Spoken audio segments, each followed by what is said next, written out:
మీ మోకాల నొప్పులకు ఎటువంటి సర్జరీ లేకుండా ఎపియాన్ పెయిన్ క్లినిక్ అందిస్తున్న అత్యాధునిక చికిత్స.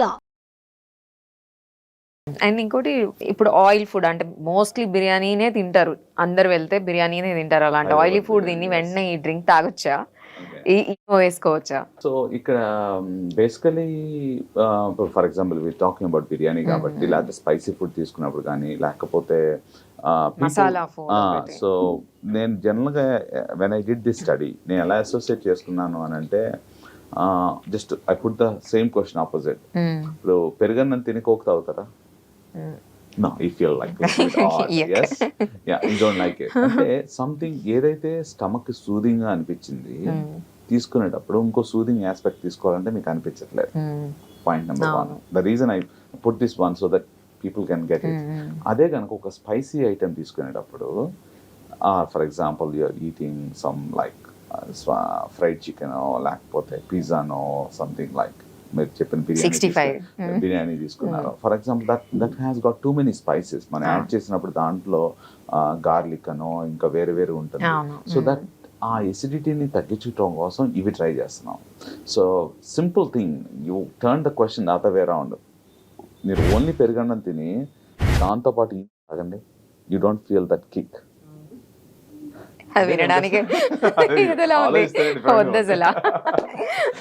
నాకు ఒక సినిమా గుర్తొస్తూ ఉంటది, వాళ్ళ బావతో ప్రేమగా తీసుకొచ్చి he is having his party with his friends or whatever drinks that they are having, తీసుకొచ్చి బావ పొద్దున పరవన్నం మిగిలిపోయింది దీంట్లో కలుపుకోమంటారు. So same thing like that. So why అంటే సింపుల్ గా జనాలకు అర్థం అవడం కోసం చెప్తున్నాను ఈ విషయం. ఎందుకు అని అంటే, so when you have something that irritates the stomach, people are soothing with opposite effect. That's what they are doing it. So whether right or wrong అనేది ఏంటంటే, ఇప్పుడు బాడీలో పొట్టలో కొంత ఎసిడిటీ అనేది ఉంటుంది, అది అరౌండ్ 2 to 3 మ్యాక్సిమం 4 ఉంటుంది స్టమక్ లో యాసిడిటీ. ఇప్పుడు నేను ఐ డూ ప్రతి పేషెంట్ నా దగ్గరకు వచ్చిన వాళ్ళు చాలా మంది అన్ని హాస్పిటల్ తిరిగేసిన వాళ్ళు వస్తూ ఉంటారు. వచ్చిన వాళ్ళు ఏం చేస్తారంటే, సార్ నాకు గ్యాస్ ఉంది, ఎక్కడికి వెళ్ళినా తగ్గట్లేదు. ఆబ్వియస్లీ వచ్చిన డాక్టర్ ఇప్పుడు మీతో నేను మంచిగా మాట్లాడాలంటే, మీరు బాగా చేస్తారండి, బాగా చూస్తారండి, నన్ను మీరు కాపాడతారని వచ్చానండి, మీ యూట్యూబ్ చూసి వచ్చానండి అని ఏదో చెప్తారు. సో అయిపోయిన తర్వాత నా వే ఆఫ్ ప్రాక్టీస్ ఎలా ఉంటుంది అని అంటే, ఏదో కౌరులు చెప్పేదానికంటే, if you actually show them the reason is this and that's why they're getting better. నా దగ్గర వచ్చే పేషెంట్స్ అందరికీ ఇంప్రూవ్మెంట్ ఎందుకు వస్తుంది అని అంటే, నేను వాళ్ళకి ఏం చేస్తాను, పిహెచ్ ఇంపిడెన్స్ అని ఉంటుంది. యాక్చువల్ లోపల పెట్టినప్పుడు చూపిస్తే వాళ్ళకి యాసిడ్ లెవెల్స్ 1 ఉంటున్నాయి, కొంతమందికి అయితే 0.5 ఉంటుంది. అంటే సో అంటే దానికి పొట్టకు హోల్స్ పడిపోయి అంత ఎసిడిటీ వస్తుంది. So then I started looking at ఎందువల్ల వస్తుంది. మనం తీసుకునే వాటర్ కానీ, మనం తీసుకునే డైట్ కానీ, తీసుకునే స్ట్రెస్ కానీ, లేకపోతే ఇర్రెగ్యులర్ హ్యాబిట్స్. మీరు 4 o'clock బిర్యానీ అని అన్నారు చూసారా, ఈ టైప్ ఆఫ్ థింగ్స్ ఇది ఎవరితో షేర్ చేయరు. So this is what really happens. And then నేను ఆ టెస్ట్ చేసినప్పుడు ఏం చెప్తా అంటే, మీరు రోజు ఏం చేస్తున్నారు అదే చేయండి, then I can really the computer will tell me అని చెప్తాం. అండ్ ఇంకోటి, ఈ కరోనా టైంలో డాక్టర్ ప్రిస్క్రిప్షన్ లేదు, ఏం లేదు, మరి అది ఎలా వచ్చిందో తెలియదు కానీ ఆ న్యూస్, వ్యాక్సిన్ తీసుకున్నా మెడిసిన్ వేసుకున్నా ఇంట్లోనే ఏదో మసాలాస్ అన్నీ వేసేసి, ఏవి మనం బిర్యానీలో వేసే మసాలాలు అన్నీ వేసి అది తాగేసేయండి. అది ఎంతవరకు కరెక్ట్? అసలు అట్లా వేసుకున్న వాళ్ళకి ఎఫెక్ట్ ఇప్పుడు చూపిస్తుంది అని అంటున్నారు, అది ట్రూవా? సో కరోనా వైరస్ లంగ్స్కి వెళ్తుందా, పొట్టకి వెళ్తుందా? అమ్మో ఏంటిది, ముక్కులోంచి పీల్చుకుంటే, ముక్కులోని టెస్ట్ చేసింది, పొట్ల కాదు కదా కరోనా వైరస్ గురించి. సో మనం తీసుకునేది లంగ్స్ లోకి వెళ్తుంది virus. It's respiratory type of virus. Okay, నేను ఆ టైంలో చూసిన gastric issues I never seen in my life. అన్ని రకాల వాళ్ళు జీరా వాటర్ లీటర్ తాగి, చిన్న పిల్లోడండి, వాడికి severe burping, uncontrollable issues during Covid outbreak ఉన్నప్పుడు తీసుకొచ్చారు. చూస్తే ఈ యొక్క ఫుడ్ పైప్ మొత్తం అంత రెడ్గా అయిపోయి హోల్స్ పడిపోయి ఉన్నాయి. నేను ముందు చెప్పాల ఆ స్టోరీ అంతా. సో ఫాదర్ మదర్ ఇద్దరు వచ్చారు. వచ్చినప్పుడు ఇంత రెడ్గా ఉంది, ఇలాంటి కండిషన్ నేను ఎప్పుడు చూడలేదు, వాట్ ఈస్ గోయింగ్ ఆన్ అన్నాడు. జీరో వాటర్ అని తాగుతున్నారా అంటే, వద్దన్న 2 liters రోజు తాగేస్తుందని మా ఆవిడ అని చెప్పారు. So and then the reason was purely because of the practices. So ఆ చిన్న పిల్లోడికి ఇంట్రెస్ట్ టైంకి అంత ఎసిడిటీ కానీ అంత ఇది కానీ ఇట్స్ నాట్ అంటే, నేను ఇందాక చెప్పినట్టు one dress does not fit everybody. So ప్రతి ఒక్క సిస్టమ్ డిఫరెంట్గా ఉంటుంది. సో ఇదే టైంలో చాలా మంది ఫంగల్ ఇన్ఫెక్షన్ ఉండే, ఫుడ్ పైప్ లో. So I seen almost everything, bleeding ulcers కాడి నుంచి, స్టమక్ అల్సర్స్ కాడి నుంచి. సో కొంతమందికి పడవచ్చు, కొంతమంది పడకపోవచ్చు. You need to listen to your body and then అది పడినప్పుడు డాక్టర్ కన్సల్ట్ చేయండి. Don't take your own personal choice. So waters గురించి మాట్లాడుకుంటే ఈ ఫిట్నెస్ లో ఉండేవాళ్ళు, హెల్త్ కాన్షియస్ ఉండేవాళ్ళు ఈ మధ్య డిఫరెంట్ వాటర్స్ గురించి మాట్లాడుకుంటున్నారు. అవైలబుల్ ఉన్నాయి కూడా మార్కెట్ లో. ఏంటంటే ఆల్కలైన్ అని విన్నా నేను. సో ఇట్లాంటివి తాగొచ్చా? అది ఎంతవరకు కరెక్ట్? అసలు బాడీకి సెట్ అవుతుందా అది? చాలా మంచి పాయింట్ అండి. So first of all, what is good water and what are different types of waters available? ఈ రెండు రకాలు అంటే ఎలాంటి వాటర్ దొరుకుతుంది? ఒకప్పుడు పూర్వం ఏంటంటే బ్యాక్టీరియా ఫ్రీ క్లీన్ వాటర్ ఉంటే చాలు అనే దాని నుంచి దాన్ని బెనిఫిట్ తీసుకుని డిఫరెంట్ మార్కెటింగ్ ఆఫ్ వాటర్స్ అనేవి వచ్చినాయి. సో దాంట్లో ఎంతవరకు హెల్త్ బెనిఫిట్స్ ఉన్నాయా లేదా అనేది debatable thing. First of all, మనకు కావాల్సింది ఏంటంటే క్లీన్ వాటర్. మురికి నీళ్ళు కాకుండా తాగడానికి ఒక మంచి వాటర్ ఉండాలంటే దాంట్లో బ్యాక్టీరియా ఉండకూడదు, తర్వాత అమీబియాసిస్ ఇలాంటివి ఏమి లేకుండా ఉండాలి. సో దాన్ని డిస్ట్రాయ్ చేయాలి. ఫస్ట్ ఆఫ్ ఆల్ మనకి తాగడానికి పెలాటబుల్గా ఉండాలి. ఓకే, టూ సాల్టీ ఉండకూడదు, టూ డిఫరెంట్ టైప్స్ ఉండకూడదు. సో అందు గురించి కొంతమంది విదేశాల్లో చూస్తే బాటిల్స్ మీద దాంట్లో ఎన్ని న్యూట్రియంట్స్ ఉన్నాయి, మెగ్నీషియం ఎంత ఉంది, జింక్ ఎంత ఉంది, సెలీనియం ఎంత ఉంది అన్ని చెప్తూ ఉంటారు. దానివల్ల టేస్ట్ కూడా మారుతూ ఉంటుంది. ఒకటే వాటర్ బాటిల్స్ డిఫరెంట్ బ్రాండ్స్ ఉండి డిఫరెంట్ టేస్ట్ ఉంటాయి. నోటీస్ చేశారో లేదో? ఎస్పెషల్లీ విదేశాలు వెళ్ళినప్పుడు యూ ఓన్లీ ట్రై టు ఒక టైప్ ఆఫ్ బ్రాండ్ తాగాలనిపిస్తూ ఉంటుంది. So but we're actually looking at the safe water. అది ఒక పక్కన పెట్టేద్దాం. సేఫ్ వాటర్ అంటే ఏంటి? దాంట్లో బ్యాక్టీరియా ఉండకూడదు, ఏమి ఉండకూడదు, కొద్దిగా తాగడానికి నీట్ గా ఉండాలి. సో ఇవి పోయి ఒక ఆల్కలైన్ వాటర్ అని, ఇప్పుడు ఈ మధ్య హైడ్రోజన్ వాటర్ కూడా విన్నారో లేదా మరి? అది కూడా విన్నాను నేను. ఇంకేవో నాకు నేమ్స్ గుర్తుకు రావట్లేదు కానీ ఇంకో 2-3 డిఫరెంట్. అసలు దాంట్లో కూడా ఎంత మార్కెటింగ్ అయిపోయిందని అంటే కింద బటన్ ఉంటుందంట. ఆ కింద హైడ్రోజన్ అంతా ఒక క్యాప్సూల్ లో ఉంటుంది. తాగేటప్పుడు ఇలా కొడితే కిందకి బబుల్స్ వస్తాయంట పైకి. So that it create some pressurisation, like carbonated water ఎలా ఉంటుందో అలా వస్తూ ఉంటుంది. సో దాన్ని మార్కెటింగ్ ఏం చెప్తున్నారు అంటే అది 250 ml అంటే ఒక గ్లాస్ నీళ్ళు తీసుకుంటే ఆల్మోస్ట్ ఈక్వలెంట్ టు 1/2 లీటర్ తాగినట్టు ఉన్నది అనే ఫీలింగ్ లో వస్తుంది. But again it's in the research model. So చాలా మంది అథ్లెటిక్స్ కి ఇస్తున్నారు అనమాట to make them hydrated. So next point ఏంటంటే అసలు మామూలుగా ఎంత pH లెవెల్స్ లో ఉండాలి ఈ acid water, so that it is good for our health. ఇందాక చెప్పాను మీకు, స్టమక్ లో యాసిడ్ అరౌండ్ 4 ఉంటే డైజెషన్ స్టార్ట్ అవుతుంది. దానికంటే ఎక్కువ ఉంటుంది. నార్మల్ గా వాటర్ ఎలా ఉంటుందంటే బిట్వీన్ 8 to 9 ఉన్నది is right pH for water.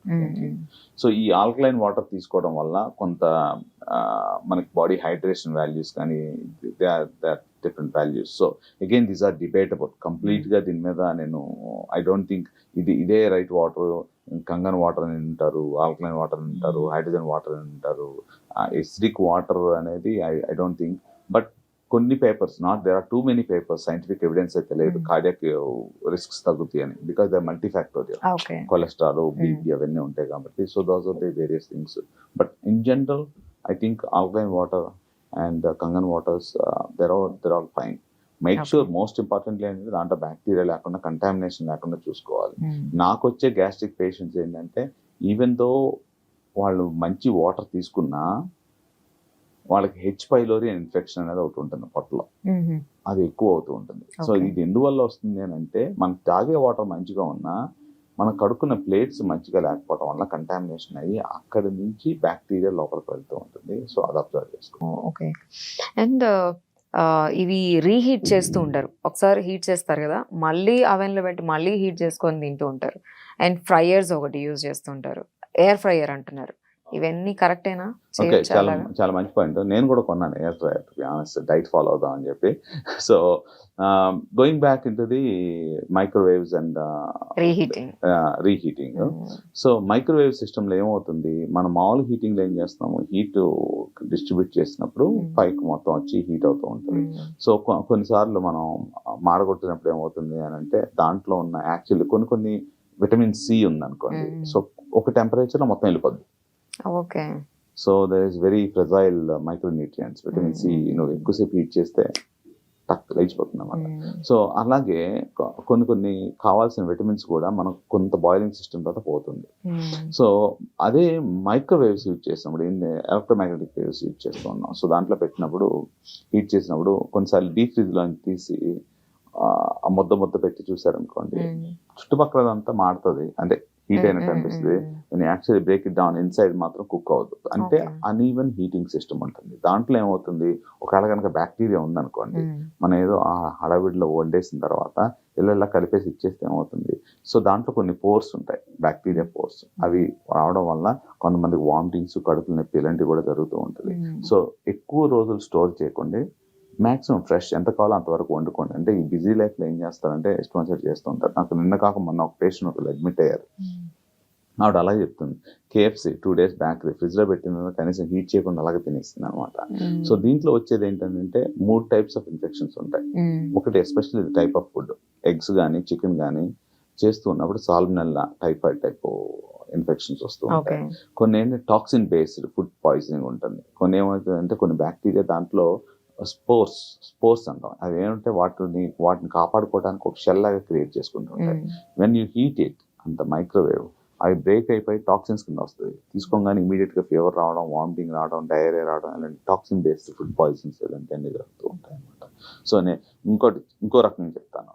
మూడోది ఏం చేస్తారంటే, ఫర్ ఎగ్జాంపుల్ మనకు కావాల్సిన ఇంతే ఫుడ్ ఉంటే 10 మందికి ఆర్డర్ చేస్తాం. 10 మందికి ఆర్డర్ చేసినప్పుడు మిగిలిపోయింది మనం ఏం చేస్తాం, తీసుకెళ్ళి ఒక 4 గంటల తర్వాత తీసుకెళ్ళి ఫ్రిడ్జ్లో not immediately what ever it is. So అది కూడా తప్పు. సో అప్పటికి ఏమవుతుంది, when you leave the food for long periods, అప్పటికి బ్యాక్టీరియా ఆల్రెడీ పెట్టేయాలంటారు. సో అంటే మరి వేడిగా అంటే అంత మరి వేడి కాకుండా ఒక 4 గంటలు వదిలేసి తర్వాత 4 సార్లు కెలికేసిన తర్వాత నెక్స్ట్ రోజు పనికి వస్తుంది కదా లోపల పెట్టుకుంటే దాంతో పాటు బ్యాక్టీరియాని తీసుకెళ్ళి దాంట్లో పోషిస్తాం.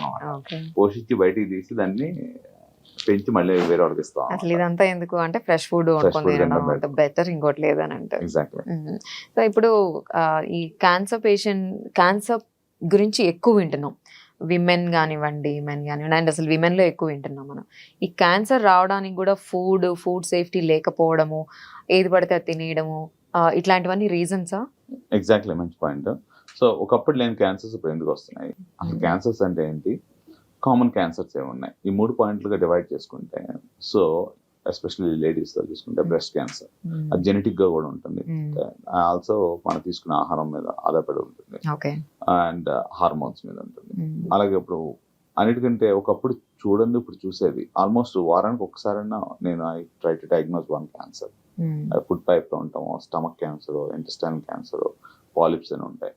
సో వీటికి కూడా మనం మారుతున్న కాలానికి మనం వాడుతున్న ఫుడ్ కలరింగ్ ఏజెంట్స్ వాడుతూ ఉంటాం. సో ఇవన్నీ ఏం చేస్తాయంటే మామూలుగా కావాల్సిన కణాలకి వేరే దాంట్లో మార్పిడి జరగడం వల్ల చిన్నగా మొదలయ్యి క్యాన్సర్గా మారుతూ ఉంటుంది. అవన్నీ కాకుండా చాలా మంది మెడిసిన్స్ వాడేస్తూ ఉంటారు. ఫర్ ఎగ్జాంపుల్ ఏం చేస్తూ ఉంటాం, మీకు కొద్దిగా గ్యాస్ అనిపించింది అనుకోండి, డాక్టర్ దగ్గరికి వెళ్తాం, ఎందుకు పక్క షాప్కి వెళ్తాం, గ్యాస్ టాబ్లెట్ ఇచ్చేస్తారు కదా అనుకుంటారు. సో ఈ గ్యాస్కి వేసుకున్నప్పుడు ఏమవుతుందంటే ఒక్క చోట ఉండాల్సిన యాసిడ్ లెవెల్స్ ఇంకో చోటుకు వెళ్ళినప్పుడు దాంట్లో కణాలను తేడా కనిపిస్తుంది, డైరెక్ట్ సిసోఫేగస్ అని అంటారు. దీన్ని ఏం చేస్తారు, మాస్క్ చేసుకుంటుంటారు. టాబ్లెట్లు వేసుకుని ఓకే పర్వాలేదు, మీరు చెప్పినట్టు ఈనో తాగడం, కోక్ తాగడం ఏదో చేస్తూ ఉంటారు. 2 నిమిషాల్లో అవ్వాల్సిన పనిని ముందే కనుక్కుంటే ఏం చేస్తాం, ఎర్లీగా ఉంటే తీసేస్తాం విదేశాల్లో, దాన్ని వదిలేస్తూ ఉంటారు. సో లాస్ట్ వీక్ ఒక ముసలావిడ వచ్చారు, మాకు 70 years, 3 నెలల నుంచి చెప్తున్నారంట నాకు ఈ ప్రాబ్లం ఉంది అని. అంటే ఆవిడ ఉండేది గద్వాల, పిల్లలు ఉండేది వేరే చోట. ఆ మాట లేదు. స్టేజ్ 1 క్యాన్సర్ కాస్త స్టేజ్ 3 తర్వాత 3 నెలల తర్వాత జస్ట్ ఈనో తాగిచ్చి తీసుకురావడం వల్ల what I could able to, అంటే పెద్ద సర్జరీ లేకుండా తీసేయాల్సిన ప్రాసెస్ ని దే హ్యావ్ డిలేడ్ ఇట్. చాలా మంది పెద్ద చేసుకుని వస్తారు. ఎందుకు? Because of the easy availability of medications. ఎక్కడికి వెళ్తే అక్కడ మందులు దొరుకుతాయి, వేసుకుంటారు, సొంత డయాగ్నోస్ చేసుకుంటారు. చాలా మంది క్లినిక్ వచ్చి అడుగుతుంటారు, ఏదో టాబ్లెట్ రాయండి సార్ అంటారు. ఏదో టాబ్లెట్ రాయటం ఏంటి, ప్రాబ్లం ఏంటో తెలుసుకోకుండా. You understand? సో విదేశాల్లో ఇలా జరగదు. So we talk to them, నీకు ఇంత ఏజ్ ఉంది, ఈ సిమ్టమ్స్ ఉన్నాయి, రెడ్ ఫ్లాగ్ సిమ్టమ్స్ అంటారు అన్నమాట. కొంతమంది మింగుడు పడకపోవడం, కొంతమందికి రక్తం పట్టడము, వెయిట్ లూజ్ అవటము, ఎనీమియా రావడం, these are all called red flags. Then you have to do something about it. అంటే లేదని ప్రూవ్ చేసుకున్న తర్వాత ఏదైనా చేయొచ్చు. సో వాళ్ళు ఏం చేస్తారు అంటే ఏదో రాయండి సార్ అంటారు అన్నమాట. సో ఇందాక జస్ట్ మనం మాటల్లో మాట్లాడుకున్నాం కదా, కలర్స్ వేస్తూ ఉంటారు, అజినోమోటో ఒకటి ఉంటుంది, ఇట్లాంటివన్నీ తెలియకుండా తెలిసినా కూడా తింటూ ఉంటారు. సో అది మన గట్ మీద ఎలాంటి ఎఫెక్ట్ చూపిస్తుంది? మంచి పాయింట్ చెప్పారు. సో కొంతమంది, చిన్న ఎగ్జాంపుల్ చెప్తాను, గుట్కా గురించి యాడ్ చేయకూడదు, కానీ ఎంతమంది నవ్వుతూ ఉంటారు. You understand? సో ఇదేంటంటే ఆ పర్టికులర్ సెల్కి ఆ exposure of the chemical is not right. So నేను చాలా మంది చూస్తూ ఉంటాను, సరే నాకు అన్ని మంచి హ్యాబిట్స్ ఉన్నాయంట, చూస్తే ఇక్కడ అంతా నల్లగాను తెల్లగాను ఏ రకమైన టారింగ్ ఉంటుంది. సో టారింగ్ ఉన్నప్పుడు నేను ముందు చెప్పరు, గ్యాస్ ప్రాబ్లం అంటుంటారు. నేను identify the moment they walk in, I tend to see ఇక్కడ అదంతా ఉంటుంది, చూసి కలర్ డీకలరేషన్ ఉంటుంది. వాళ్ళ ప్యాంక్రైటిస్ కూడా వస్తుంది అన్నమాట పేషెంట్స్. అలాగే కలరింగ్ ఏజెంట్స్ వల్ల క్యాన్సర్ రిస్క్ చాలా ఎక్కువ ఉంటుంది. అందుకే నాకు చెప్తున్నాను 65 ఐటమ్స్ 4 గోళ్ల మధ్యన మనం ఉంటేనే కాదు, ఫుడ్ని కూడా పెడతారు అన్నమాట. ఓకే, సో అందుకని చెప్పి అది తీసుకోకుండా ఉండడం బెటర్ అంటారు మీరు. ఎస్. సో ఈ షో ద్వారా చూస్తున్న ఎవరైతే మనకి ఆడియన్స్ ఉన్నారో, ఈ షో త్రూ మీరు ఏ మెసేజ్ ఇవ్వాలని అనుకుంటున్నారు? ఓకే, ఈ షో త్రూ నేను చెప్పాల్సింది ఏంటంటే, చాలా మందికి కాంప్లెక్స్ ప్రాబ్లమ్స్ ఉంటాయి. డెఫినెట్గా నేను చెప్పేది ఏంటంటే, సొంత నిర్ణయాలు తీసుకోవద్దు, సొంత ప్రయోగాలు చేయొద్దు, సొంత చిట్కాలు ఫాలో అవ్వద్దు. ప్రతి మనిషి బాడీ డిఫరెంట్, ప్రతి సిచ్యువేషన్లోనూ డిఫరెంట్. ఇవాళ ఒక రకంగా ఉంటే రేపు ఒక రకంగా ఉంటుంది. మీరు వాడే మెడికేషన్స్కి ఇంటరాక్షన్స్ ఉంటూ ఉంటాయి. So you better take a medical advice. And చిట్కాలు ఓకే పనిచేస్తాయి కొంతవరకు, దాన్నే కంప్లీట్గా ఇది 100% ఒకళ్ళు చేశారు కాబట్టి అందరూ ఫాలో అవ్వాలని నేను చెప్పను.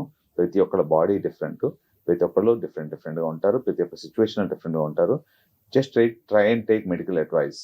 ఓకే, ఒక డాక్టర్ని చూడాలంటే ఎంత ఖర్చు అవుతుంది అనే దానికంటే దాన్ని కాంప్లికేట్ చేసుకోవడం వల్ల ఇంకా ఎక్కువ అవుతుంది అనేది నా ఉద్దేశం. Thank you doctor, thank you so much for sharing your experience and knowledge about the gastro and food and diets and so many things. Thank you so much. Thank you very much. Yeah, so చూసాం కదండి, through ఈ video ద్వారా అసలు ఏం diet తీసుకోవాలి, ఎలాంటి food తీసుకోవాలి, ఎలాంటి కేర్ తీసుకోవాలి, అవన్నీ చూసారు కదా మీరు. Stay tune and thank you so much.